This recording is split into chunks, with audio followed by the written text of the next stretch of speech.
मोक्षमार्गस्य नेतारं भेत्तारं कर्मभूरतां ज्ञातारं विश्वतत्त्वानां वन्दे तद्गुणलब्धये।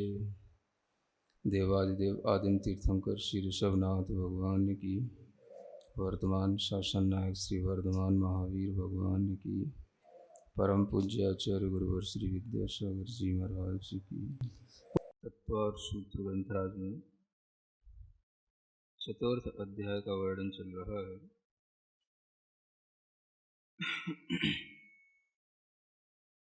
16 स्वर्ग तक के कल्पवासी देव और उससे ऊपर के भी कल्पातीत देवों की व्यवस्था बताने के बाद में जो उनकी और कुछ विशेषताएं हैं जो जानने योग्य हैं, वो आचार्य देव अगले सूत्र से स्वयं कह रहे हैं। उसी को पढ़ते हैं। सूत्र नंबर 20। स्थिति प्रभाव सुख द्युतिलेश्या विशुद्धीन्द्रियावधि विषयतोधिकाः।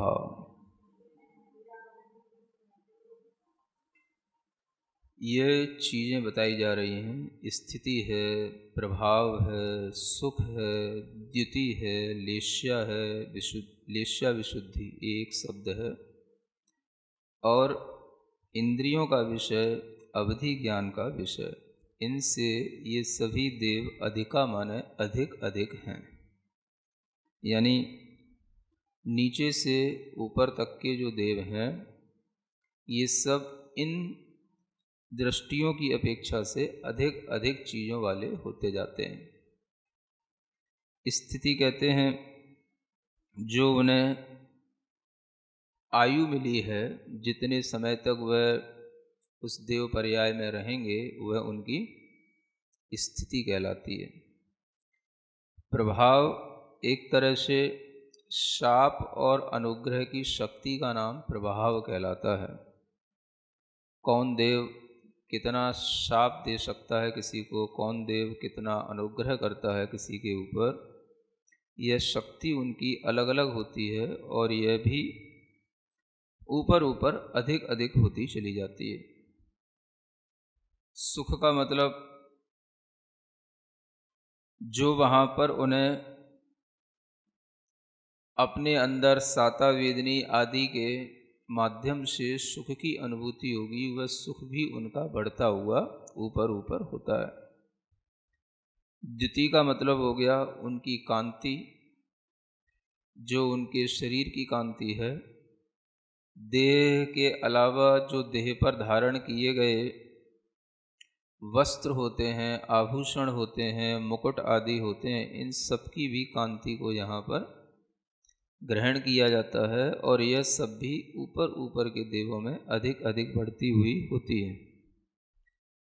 लेश्या विशुद्धि यानी लेश्याओं में और विशुद्धता आना। ये लेश्याओं की विशुद्धि भी ऊपर ऊपर के देवों में अधिक अधिक होती चली जाती है, यानी लेश्याएं उनकी शुद्ध होती चली जाती हैं।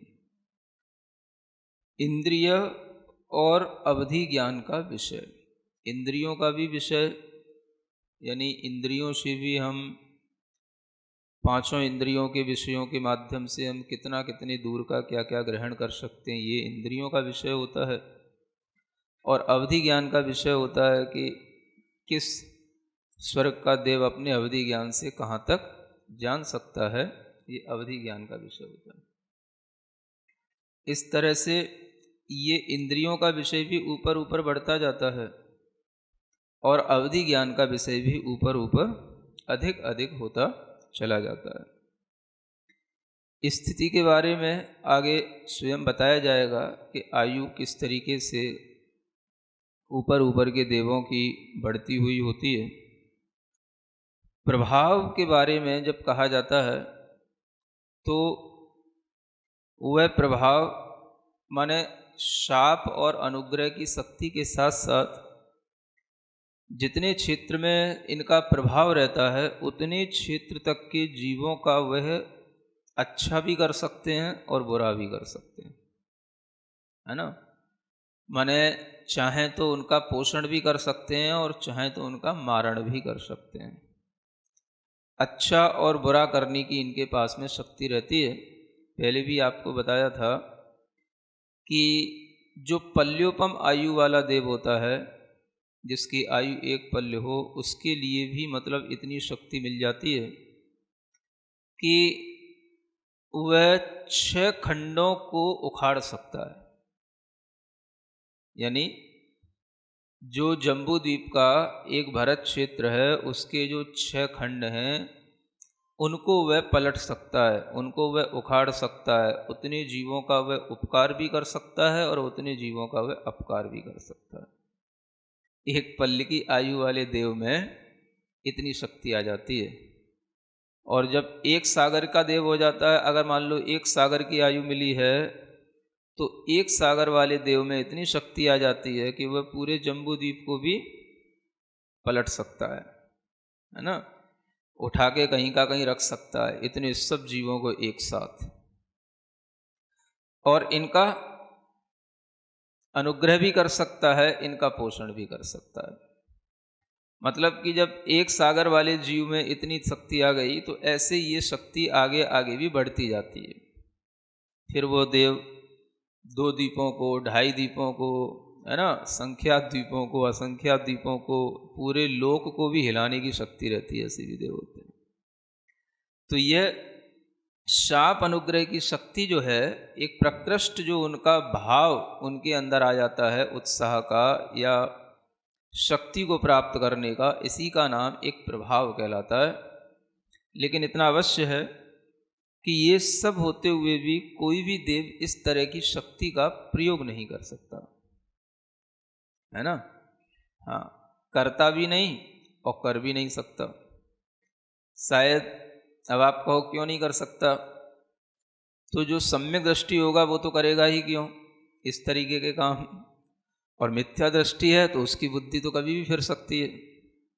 तो मिथ्या दृष्टि देवों को भी जो शक्ति मिलती है, वो अपना उपयोग उसका इसलिए नहीं कर पाते कि वो जो है सम्यक दृष्टि जो देव होते हैं उनकी शक्ति ज़्यादा होती है, तो उनके अंडर में वो रहेंगे। वो अगर थोड़ा सा भी हिलेंगे डुलेंगे ना तो ऊपर वाला देव उन्हें, हाँ, उनको पकड़ लेगा, तो वो ऊपर वाला देव उन्हें कुछ भी करने नहीं देगा। ये एक बात समझ में आती है, चिंतन से बता रहा हूँ आपको। इसलिए ये देव चाहे व्यंतर हों चाहे कोई भी और देव हों, इतना बड़ा कभी उपद्रव नहीं कर सकते, है ना, क्योंकि इनके ऊपर भी सौधर्म आदि इंद्र बैठे होते हैं। आज्ञा से ये कोई उपकारी काम कर सकते हैं, और वो भी सम्यक दृष्टि देव के माध्यम से। सुख भी इनका बढ़ता हुआ चला जाता है। यानी ऊपर ऊपर के देवों में जो भी, जैसे मान लो श्वास लेते हैं, तो श्वास तो सभी लेते हैं, लेकिन सुख उनकी श्वास का भी बढ़ता हुआ, जब भी कभी वो श्वास लेंगे तो उनकी श्वास की जो सुगंधी होगी, वहाँ का जो वातावरण होगा, सौधर्म ऐसा इंद्र से बढ़कर के ऊपर के ब्रह्म स्वर्गों में और ऊपर के सहस्रार और अच्युत आरण अच्युत स्वर्गों में, ये उनसे भी बढ़कर के होगा। कोई भी पुद्गल के परमाणु जो नीचे के स्वर्गों में दिखाई दे रहे हैं, सुख पैदा करने वाले, स्पर्श संबंधी, रस संबंधी, है ना, घ्राण इंद्रिय संबंधी, कर्ण इंद्रिय संबंधी और रूप संबंधी, वह सभी पुद्गल के परमाणु ऊपर ऊपर के देवों को अधिक अधिक सुख देने वाले हो जाते हैं, है ना।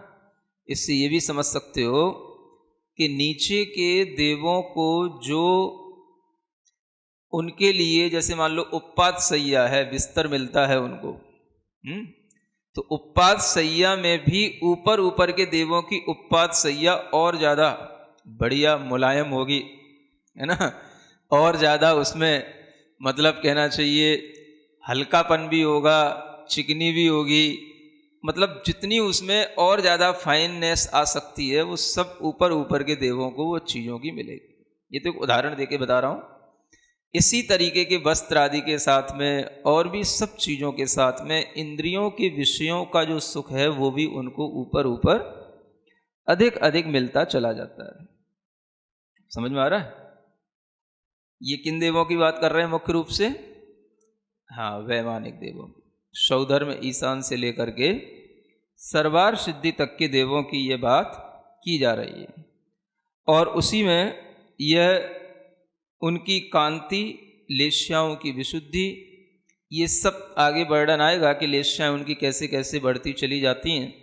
होती तो तीन ही शुभ लेश्याएँ हैं, पीत, पद्म और शुक्ल, लेकिन उनमें भी बहुत भेद हुआ करते हैं और उनके भी परिणाम अनेक प्रकार के हुआ करते हैं, जिसके माध्यम से उनमें यह अलग अलग तारतम्य पाया जाता है। अब इसी के साथ में एक नीचे का सूत्र आ रहा है जिसमें यह बताया जाएगा कि क्या क्या चीज़ें कम होती चली जाती हैं, है ना।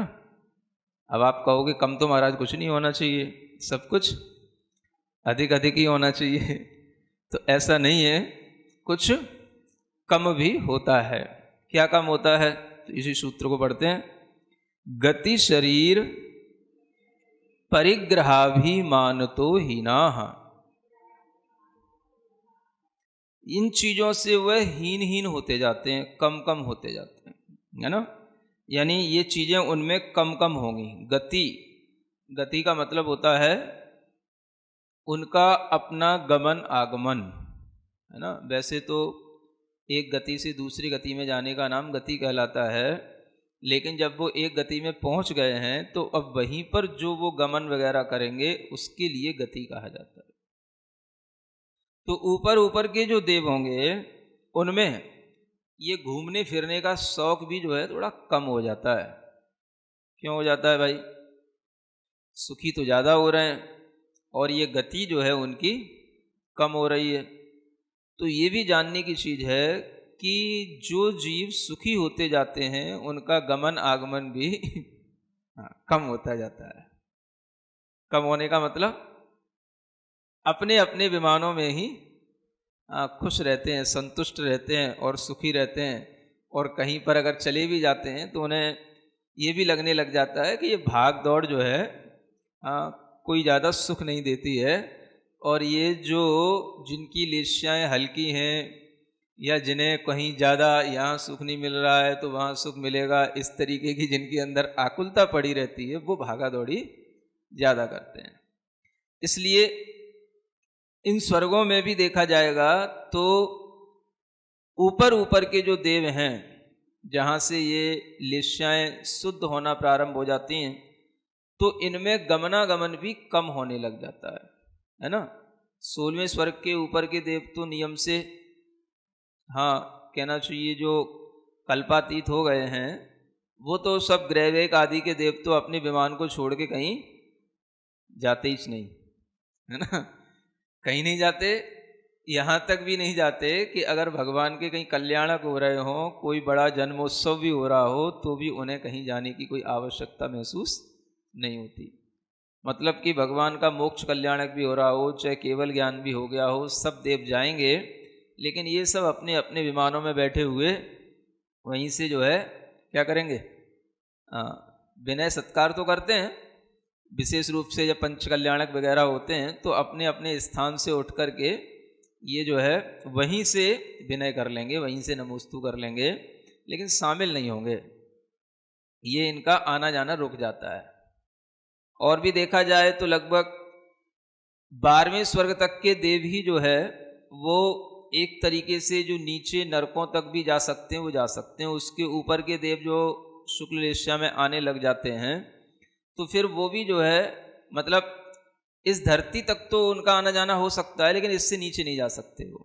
ऐसा जो है जो सिद्धांत है, इससे भी ये बताया जाता है कि इन देवों में गति जो है धीरे धीरे कम होने लग जाती है, और ये ऊपर ऊपर के देव अपने अपने ही देवों के साथ में या अकेले अकेले भी ये बड़े संतुष्ट होते हैं, क्योंकि सब अहमिंद्र हो गए। तो अहमिंद्र होने का मतलब ही होता है सबके अंदर ये भाव आता है, मैं इंद्र हूँ, मैं इंद्र हूँ, मैं इंद्र हूँ, है ना। अब जब मैं इंद्र हूँ तो दूसरे इंद्र से कौन बोले? समझ आ रहा है ना। ये भी एक बात हो सकती है। इसलिए ऐसा लगता है कि ये सभी अहमिंद्र जो है बहुत कम आपस में बातचीत करना, संगति करना, गोष्ठी करना ये कम करते होंगे, है ना। क्योंकि जब अहमिंद्र हो जाते हैं तो फिर साथ में बैठना भी मुश्किल हो जाता है। फिर ये सब अपने अपने में ही स्थित रहते हैं। भले ही ये कहीं पुराण ग्रंथों में लिखा मिलता है कि कोई अहमिंद्र की संगति में बहुत सारे लोग आकर के बैठे उनकी बात सुनते हैं, ये हो सकता है किसी विशेष अहमिंद्र की बात हो या कोई, है ना, बहुत ज़्यादा पुण्यशाली जीव की बात हो, लेकिन इस तरह की स्थितियां कम ही प्रायः बनती हैं। क्योंकि जो अहमिंद्र हो गए हैं वो अपने आप में, अपने विमान में, अपनी ही लेश्याओं से, अपने परिणामों से बहुत ही संतुष्ट होते हैं और उन्हें सब कुछ सुख स्वयं में अकेले में ही प्राप्त होता है। उन्हें किसी दूसरे से सुख प्राप्त करने की कोई आकांक्षा नहीं रहती। आप अगर किसी से बात भी करते हैं तो आपको कहीं ना कहीं उससे सुख प्राप्त करने की इच्छा तो होती होगी। बात करने भी सुख मिलता है? नहीं, वैसे ही कर लेते हैं। ऐसी बात नहीं है। गहराई से देखोगे तो आपको पता पड़ेगा कि बातचीत करने में भी एक दूसरे से सुख की प्राप्ति होती है ना। और जिससे हम बात करना चाहते हैं वो अगर अच्छे से बात करता है तो उससे भी सुख की प्राप्ति होती है, और हम जिससे बात करना चाहें और वो अच्छे से बात न करे तो उससे भी दुख की प्राप्ति होती है। तो इस तरह से जब अहमिंद्र जो होते हैं तो उनके लिए ये सुख दुख पराश्रित नहीं होते, इसलिए वो हमें ऐसा समझ आता है कि उन्हें किसी से बातचीत करने की कोई इच्छा नहीं होती। वो अपने आप में बड़े संतुष्ट रहते हैं और कोई किसी के लिए कुछ कहने वाला भी नहीं होता, है ना। कोई को बोरियत भी नहीं होती। आप सोचो इतने वर्षों तक, सागरों पर्यंत तक अकेले कैसे रहा जाएगा, बोरियत होगी। तो ये बोरियत भी अपने अंदर जो कसायों की अधिकता होती है उससे जो आकुलित परिणाम होते हैं उससे होती है ना। अगर लेश्याएं विशुद्ध हैं, परिणाम अत्यंत शुद्ध हैं, कसाएं मंद हैं, तो आपको कोई बोरियत नहीं होगी और बहुत अच्छा लगेगा, बजाय उसके कि जब आप किसी दूसरे से अपना संपर्क साधते हैं। ठीक है ना। ये भी शिक्षा लेने वाली चीज़ें हैं। देवों के साथ भी, भले ही देव असंयमी होते हैं, लेकिन उनका जीवन अपने आप में, मतलब कहना चाहिए ऊपर ऊपर के देवों का बड़ा व्यवस्थित होता है। शरीर भी इनका ऊपर ऊपर हीन होता जाता है। शरीर से मतलब शरीर की ऊंचाई, है ना। शरीर की ऊंचाई नापने का जो इनका यूनिट है वो वैसे हाथ कहा जाता है। क्या बोलते हैं? हाथ। और हाथ में भी आचार्यों ने एक शब्द का प्रयोग किया है, अरत्नी। क्या शब्द प्रयोग किया? हाथ का एक नाप और होता है अरत्नी, है ना। जब हम साहित्य में इस शब्द का अर्थ ढूंढते हैं शब्दकोश में, तो हाथ, अरत्नी और रत्नी ऐसी 3 चीजें हमें प्राप्त होती हैं, है ना। हाथ तो ये कहलाता है कि ये आपके सामने ये अंगुलियां, है ना, मध्यांगुली, है ना, ये कनिष्ठा और ये अंगूठा, ये सब मिलकर के जो बना ये हो गया एक हाथ, है ना। हाथ में मध्य अंगुली भी आ जाएगी, ठीक है। और फिर अगर हमने मान लो यूं कर लिया तो ऊंचाई कम हो गई ना इसकी अपेक्षा से इसकी, है ना। तो ये कहलाती है रत्नी। इसको क्या बोलते हैं? रत्नी। बद्ध मुष्टि करा रत्नी। और अगर हमने यूं कर दिया, अरत्नी इसको बोलते हैं। अरत्नी स कनिष्ठिका, ऐसा एक श्लोक आता है साहित्य में। ज्योतिषी देवों की ऊंचाई 7 धनुष, है ना। वो तो बहुत बड़े हो गए। 7 धनुष, एक धनुष माने 4 हाथ का 28 हाथ हो गए वो, है ना। तो वहां तो ज्योतिषी देवों की जितनी हो गई। और इधर जो है ये कम कम होना शुरू होगी। तो सौधर्म ऐसान स्वर्ग में भी ये 7 अरत्नी प्रमाण होती है, ठीक है। सानत कुमार महेंद्र में ये 6 अरत्नी रह जाएगी। फिर उसके बाद में सानत कुमार महेंद्र, फिर ब्रह्म, ब्रह्मोत्तर और लांतव कापिष्ठ। इन 4 में यह एक और कम कर दो तो 5 अरत्नी प्रमाण रह जाएगी, ठीक है ना। लांतव कापिष्ठ। इसके बाद में शुक्र, महाशुक्र, शतार और सहस्रार। इन 4 में यह 4 अरत्नी प्रमाण रह जाएगी बस। यहाँ तक सहस्रार स्वर्ग तक आए तो एक एक कम होता गया, है ना। फिर सहस्रार के बाद में ये विभक्ति टूट गई, है ना। तो एक बार गुरु महाराज ने चिंतन दिया था, आचार्य महाराज ने, कि देखो यहाँ सहस्रारेषु ऐसा जो विभक्ति टूटी है, इसका भी एक कारण यह है कि यहाँ से जो आगे के देव हैं उनकी आयु अब आधा आधा अरत्नी घटेगी। अभी तक अपन एक एक अरत्नी घटाते थे, तो यहाँ से जो है मतलब सहस्रार के बाद में अब आनत प्राणत इनकी आयु रह जाएगी 3.5। हम कह रहे आयु अवगाहना, है ना, देह की अवगाहना माने ऊंचाई, है ना, उच्छेद, इन शब्दों का प्रयोग करना। तो ये कितनी रह गई 3.5 आनत प्राणत में। फिर आरण अच्युत में और आधी कम कर दो तो रह गई 3, ठीक है ना। आनत प्राणत आरण अच्युत तक पहुंच गए। अब इसके आगे नवसु ग्रैवेकेषु, जो ये 9 ग्रैवेक होते हैं उनके 3 भेद बताए थे, है ना। एक कहलाते हैं अधोग्रैवेक और एक मध्य ग्रैवेक और एक ऊर्ध्व ग्रैवेक। और ये तीनों में 3-3 की ये 3 पट्टियां ऐसी होती हैं, 3-3 के, है ना। तो अधोग्रैवेक में और 3 में से आधा कम कर दो तो 2.5 रह गया, मध्य ग्रैवेक में 2 रह गया और ऊर्ध्व ग्रैवेक में 1.5 रह गया। अब उसके बाद में बचा 9 अनुदिश, और है ना, और उन 9 अनुदिश विमानों में भी कितना 1.5 का ही रहेगा। और जो अनुत्तर विमान आएंगे 5, उनमें 1 हाथ प्रमाण शरीर रह जाएगा, है ना। तो आप देखो ये देवों की एक अपने आप में अलग विशेषता है। ऊपर ऊपर के देवों की हाइट कम होती जा रही है। कम हाइट वाला आपको आदमी अच्छा नहीं लगता हो, है, लेकिन सुखी तो रहता है ऐसा लगता है। शरीर के बाद में फिर देखो क्या हीन कह रहे हैं, परिग्रह। हाँ, शरीर छोटा है, शरीर में भी हीनता है तो परिग्रह में भी हीनता है, समझ आ रहा है। और शरीर के बाद जो परिग्रह शब्द रखा है तो ये भी इसलिए बताया जाता है कि शरीर से ही परिग्रह जुड़ा हुआ है, इसलिए पहले शरीर का नाम लिया फिर बाद में परिग्रह का नाम लिया। शरीर है तो बाकी सब परिग्रह है, और शरीर ही मुख्य परिग्रह है वैसे देखा जाए तो, बाकी का परिग्रह बाद में है। तो कहीं ऐसा तो नहीं कि ये शरीर का परिग्रह भी उनके लिए कम कम कम कम होता जाता है ना। जिसकी हाइट कम हो गई तो उसकी सब जो है अवगाहना, हेल्थ मेल्थ सब कम होगी। हेल्थ से मतलब बाहर का स्थूलपना वो कम होएगा, तो वो भी एक परिग्रह है। ज़्यादा डील डॉल हो जाना, मोटा ताजा हो जाना, और ये जो है ना जबरदस्ती का भार बढ़ाते रहना आत्मा के ऊपर, है ना, ये भी परिग्रह ही समझना चाहिए।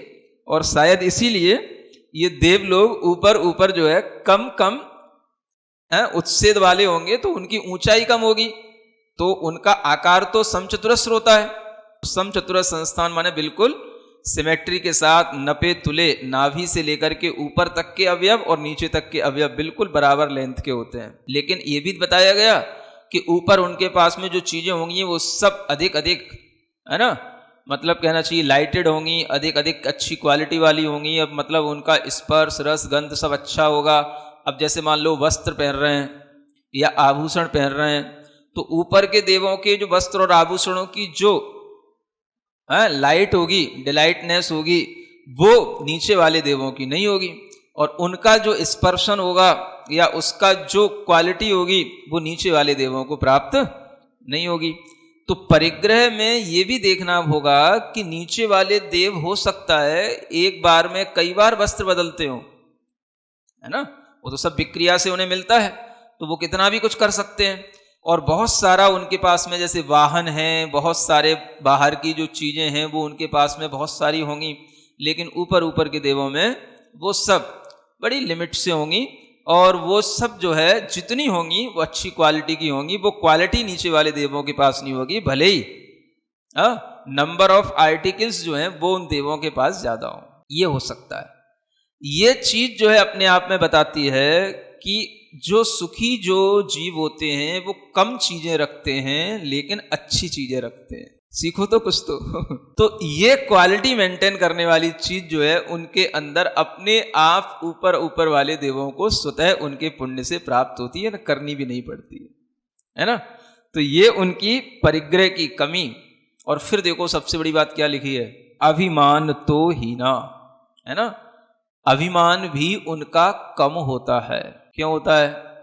क्योंकि ऊपर के देव सुखी होते हैं। सुन रहे हो कितनी बड़ी चीज लिखी है, सीखने वाली चीज है। दुख का बहुत बड़ा कारण क्या है? अभिमान का अधिक होना। अभिमान कम होता है तो अंतरंग से सुख मिलता है, भीतर से आदमी को किसी भी तरह की बेचैनी नहीं होती। अभिमान कम होता है तो वह अपने अंतरंग में किसी से कोई तुलना का भाव भी नहीं रखता है। लोभ लालच भी कम हो जाएगा, क्योंकि अभिमान से ही लोभ बढ़ता है। हम अपनी चीजों को बढ़ाएंगे, लोभ करेंगे, अभिमान बढ़ाएंगे, अभिमान बढ़ेगा तो हमें लगता है हम सुखी होंगे।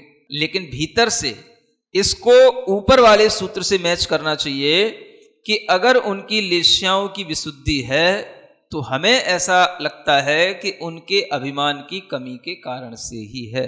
जितना व्यक्ति भीतर से, है ना, पोलाइटली बिहेव करने वाला हो, हम्बल नेचर का हो, उतना ही व्यक्ति जो है सुखी होगा। ये इस सूत्र से सिद्ध हो रहा है। अब हम आपको यहाँ पर कुछ उन देवों की और कुछ ऐसी बातें हैं जो बताना चाहते हैं कि जैसे जो देव होते हैं उन देवों में जो उत्पन्न होना और वहां से च्युत होना, इसके विषय में भी कुछ खास बातें हैं जो जानकारी में रख सकते हैं, है ना। जैसे मान लो यहाँ के जीव हैं, आपको ये तो पता ही है कि देवों में जिनकी उत्पत्ति होती है वो सब या तो मनुष्य होंगे या तिर्यंच होंगे। और तिर्यंचों में भी कभी एक इंद्रियों की, विकलेंद्रियों की उत्पत्ति देवों में नहीं होती। हाँ, इतना जरूर है कि जो असंगी पंचेंद्रीय तिर्यंच हैं पर्याप्तक, उनकी उत्पत्ति केवल भवनवासी और व्यंतर देव निकाय में हो सकती है, दो निकायों में, है ना। असंगियों की उत्पत्ति भी जैसे नरक में बताई थी, पहले नरक में भी असंगी जीव जा सकते हैं, वैसे ही देवों में भी भवनवासी और व्यंतरों में भी असंगी जीवों की उत्पत्ति होती है। लेकिन जो संगी जीव होंगे वह जो तिर्यंच भी अगर हैं तो तिर्यंचों में चारों पांचों गुण स्थान होते हैं, है ना। तो उन पंचेंद्रीय संगी तिर्यंचों में मान लो पहले गुण स्थान वाले जीव हैं, दूसरे गुण स्थान वाले जीव हैं, तो ऐसे जीव जो हैं मिथ्या दृष्टि जीव कहलाए। तो ये जीव भी ऊपर 12वें स्वर्ग तक जा सकते हैं। और अगर मान लो वो संगी पंचेंद्रीय पर्याप्तक तिर्यंच चौथे गुण स्थान वाले हुए तो वो भी 12वें स्वर्ग तक जा सकते हैं। और जो 12वें स्वर्ग तक जाएंगे तो जो चौथे गुण स्थान वाले होंगे, माने सम्यक दृष्टि हो गए, तो जो सम्यक दृष्टि होगा तो वो नीचे के भवनत्रिक में कभी उत्पन्न नहीं होगा, माने वो पहले स्वर्ग से 12वें स्वर्ग तक ही उत्पन्न होगा, ऐसा। और 5वें गुण स्थान वाला अगर कोई तिर्यंच होता है तो वो 16वें स्वर्ग तक भी जा सकता है ना। जैसे यहाँ के श्रावक हैं, श्राविकाएं हैं, 5वें गुण स्थान वाले यदि हैं तो वो कहाँ तक जा सकते हैं? पहले स्वर्ग से 16वें स्वर्ग तक उनकी उत्पत्ति हो सकती है। और जो मिथ्या दृष्टि होंगे या सासाधन सम्यक दृष्टि होंगे, ऐसे जो तिर्यंच या मनुष्य होंगे, वो पहले दूसरे गुण स्थान वाले जीव वो भवनत्रिक में उत्पन्न होंगे। और वह भवनत्रिक में उत्पन्न होने के साथ साथ ऊपर वाले देवों में भी उत्पन्न हो सकते हैं, लेकिन भवनत्रिक में उत्पन्न होने वाले तिर्यंच और मनुष्यों में ये पहले दूसरे गुणस्थान वाले ही होंगे। तो इन गुणस्थानों के अनुसार मनुष्यों की, तिर्यंचों की उत्पत्तियां तो वहां होती हैं, इनको भी ध्यान में रखना। और ये भी आप जानते हो, बताया गया था तीसरे अध्याय में कि जो भोग भूमि के जीव होते हैं वो भी नियम से देव ही बनते हैं। तो उनमें जो मिथ्या दृष्टि देव होंगे वो तो भवनत्रिक में उत्पन्न हो जाते हैं, लेकिन जो सम्यक दृष्टि देव होते हैं वो केवल पहले और दूसरे स्वर्ग तक ही जा पाते हैं, है ना। इससे ज्यादा भोग भूमि के जीवों को ऊपर जाने का अवसर नहीं है। कर्म भूमि के जीव ऊपर जा सकते हैं, समझ आ रहा है। तो कर्म भूमि के जीवों में जो मनुष्य हैं, तो वो मनुष्य मान लो अगर पहले दूसरे गुणस्थान वाले हैं तो वो कहां से कहां तक जा सकते हैं?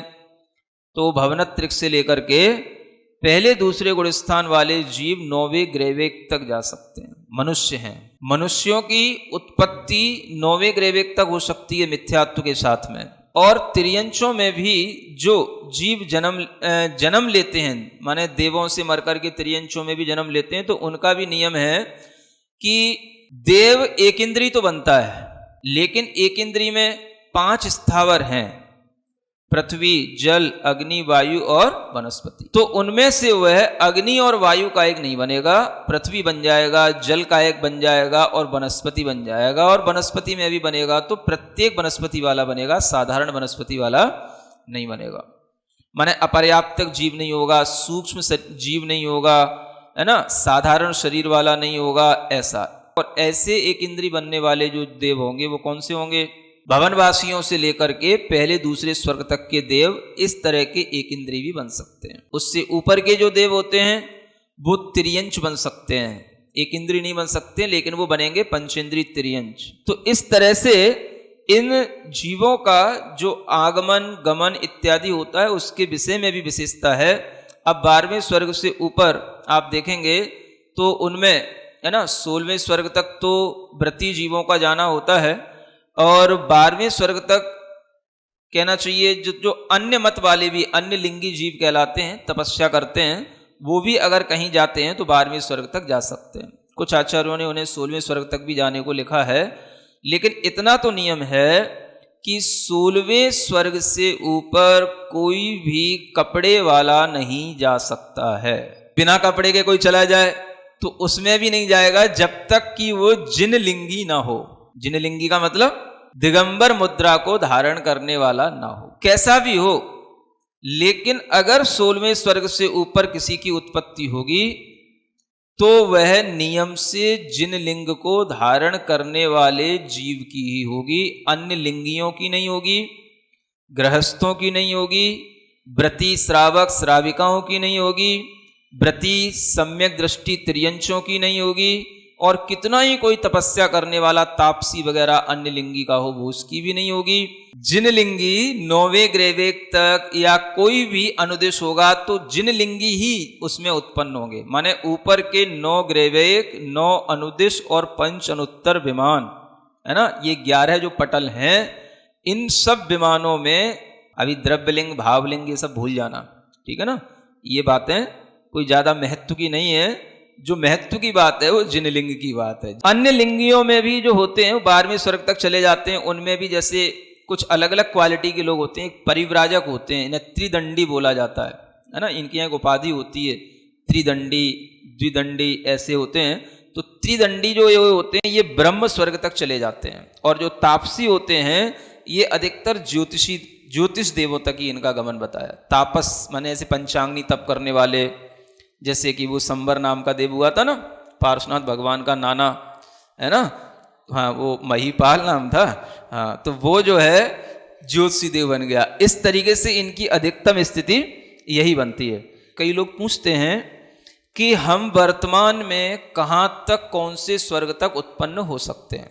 अब देखो, जो ये नियम है कि 5वें गुणस्थान वाले भी 16 स्वर्ग उपजायो, है ना, यानी 16वें स्वर्ग तक पहुंच जाते हैं।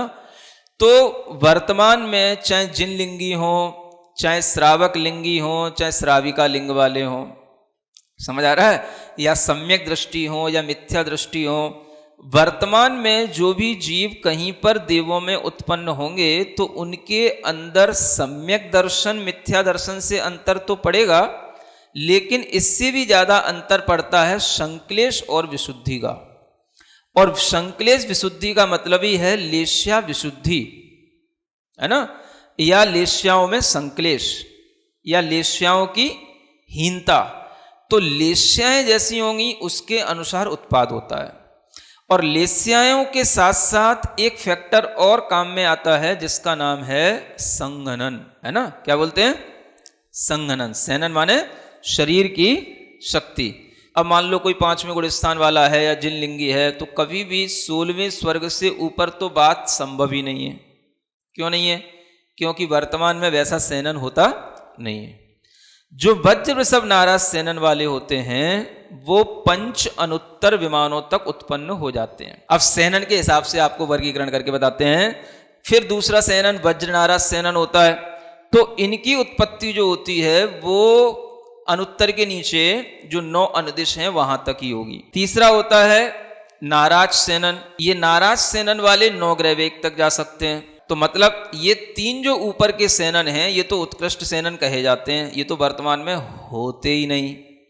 अब उसके बाद जो सेनन आता है अर्ध नाराज सेनन, उसके साथ में कोई जीव है तो वो 16वें स्वर्ग तक जा सकता है। अब ये 3 सेनन संभावित हैं।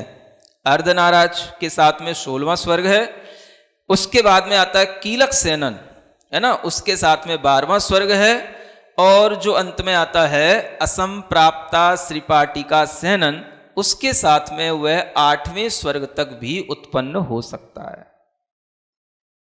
समझ में आ रहा है?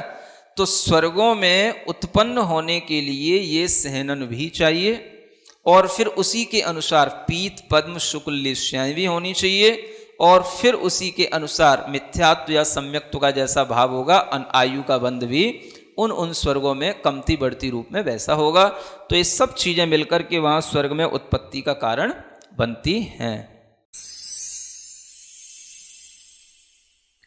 सिरिजिण वाणी जग कल्याणी जग जन मदतम मोहरी जणमण हारी गढ़हर हारी जम जरा भव रोग हरि तिथ्य राणम दिव्य झुणिम जो पड़ई सुणई मय्ये धारई राणम सौख मणंतम धर्य सासद मोक्ष पदम पावई सासद मोक्ष पदम पावई।